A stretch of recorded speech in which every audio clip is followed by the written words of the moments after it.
अस्सलाम वालेकुम। आप देख रहे हैं के न्यूज चैनल इंटरनेशनल। खबरों का सिलसिला आगे बढ़ाते हुए लिए चलेंगे आपको साहिवाल, जहां से रिपोर्ट कर रहे हैं हमारे नुमाइंदा खुसूसी शान अहमद।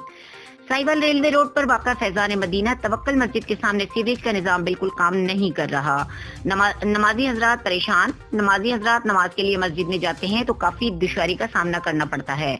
नमाजी हजरात का कहना है कि मस्जिद में दाखिल होते वक्त हमारे कपड़े नापाक हो जाते हैं। इस मसले को फौरन हल किया जाए, सीवरेज को फौरन दुरुस्त किया जाए ताकि न सिर्फ हम इस गंदगी से महफूज रहें बल्कि फरीज़ा खुदाबंदी को भी एहसन तरीके से बजा लाएं।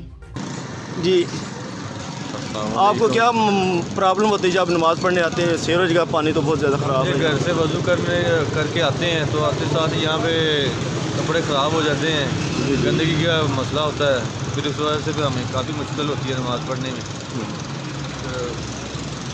अथॉरिटी को चाहिए कि इसके लिए फौरी कोई एक्शन लें, जल्द से जल्द इसकी सफाई करवाई जाए। जी, मेरे पास एक और नमाजी खड़े हुए हैं जो कि तवक्कल मस्जिद में बाकायदा रेगुलर ही नमाज़ अदा करते हैं। जब वो मस्जिद में एंटर होते हैं तो उनको दुश्वारी होती है क्योंकि रास्ते में कीचड़ है, सीवरेज का नाक़िस निज़ाम हो चुका है, इसको बेहतर किया जाए।